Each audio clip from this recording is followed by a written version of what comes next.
All right, I'm Ben Holloway, and this is a video for my assignment for Module 4 in Laws, Policy, and Practice in Education for Aspen University. And this will go over an overview of student discipline issues, as well as common issues of equal education opportunities in the school setting. So starting with the overview of student discipline issues. This can refer to things such as the codes of conduct put in by a school, dress codes, off-campus behaviors, and then zero tolerance policies when it comes to things like drugs, alcohol, violence, stuff like that. Working in a school, it's interesting to see how the school board, the parents, the students, and the staff work together a lot of times on like things like codes of conduct, dress codes. The zero tolerance policies and the off-campus behaviors are a different realm. When you're looking at what's allowable to schools, schools have a pretty broad availability as long as they can prove why they were doing something. So like in a code of conduct, if they think that a student is breaking that code of conduct, let's say they have a vape pen on them or they've been told there's a vape pen, they're allowed to do a search of that student and their belongings as probable cause without consent even. And that's been upheld by the courts. And speaking of vapes, one of the biggest issues that we face in our high school right now is the widespread use of vaping by students inside and outside the school. So that's on-campus and off-campus behaviors. It's obviously illegal for all of our students as they're under the age of 18 for the most part. And on school grounds, it's always illegal to use tobacco, marijuana products. If a student's suspected of being in possession of vape products, if someone's reported to administration, a counselor, or something like that, the first thing we do is bring them in, speak with them, see if they'll just voluntarily say what's up. If they don't, you want to have at least 2 adults in the room when you do the search, and you usually want the search done by someone from the same gender. And then if things are found, obviously there's a code of conduct that goes by. It starts with a 5-day suspension, which can get reduced to 3 days if they do a course on the effects of vaping and a learning style course and how that can happen. There's also an SRO who's a police officer on campus that can give tickets and stuff if it gets to that point. When you're looking at the best practices of student discipline, it's extremely important to follow the laws that are set forth, starting at the Supreme Court, then local courts and agencies, and then finally your school board. So every school district may have slightly different laws around their codes of conduct and dress codes. Our dress code in particular is really lax. Students are allowed to wear hats. They can wear spaghetti straps. It's really lax as long as they're not showing off their midriff.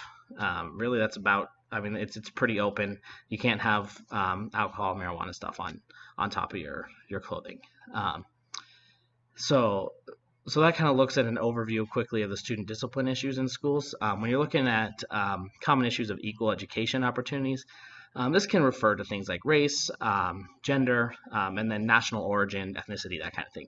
When you're looking at race, the common Supreme Court case that everyone knows is Brown versus Board of Education. And that really set forth the fact that you're not allowed to segregate schools. So there has to be equal opportunity for students of all genders and race to all anything that has to do with education. So you have to be able to prove that there's equal opportunity for everybody, or that it would be deemed illegal, and then they would face consequences. So that's a huge aspect of that. When you're looking at gender, the most common one is Title IX, which is the name of the law there that was put forth. It prohibits the intentional separation of sexes in almost all programs, with the obvious exception being sports. But it does still address sports in that you have to have the same number of female and male athletes. Obviously, you can say that there's a male soccer and a female soccer team, but they have to have equal opportunity to play the game of soccer. When you're looking at national origin, a big one of those, it's Title VI is what it's called, and that looks at English language learners and the like, and ensuring that they have the access to equal opportunity in education as anyone who was born in the United States or English as a first language. One of the big situations I see in my high school and state in general around gender equality is actually the transgender students. And it's become more of a hot topic in the last 5 to 10 years as the idea of transgenders become more mainstream and students are more willing to come out, so to speak, as transgender. Which has led to the creation of gender neutral bathrooms in our school that they can use for both using the restroom as well as like as a locker room. The big hot button issue around that is that sports thing again, and are if you were born a biological female, or do you play male or female sports? If you're born a biological male, can you go play female sports as a transgender, even though you may have a biological advantage? At the moment, our school district does what your biological gender was for the most part. That being said, if there's a sport that's only offered, so football is only offered to males, if a female wants to play, they're allowed to play, whether they're transgender, female, male, whatever. So that's a big one, and there hasn't been any Supreme Court cases that have ruled on this yet. I would be shocked if within the next 5 to 10 years we don't see one, and I'm interested to see what that might be.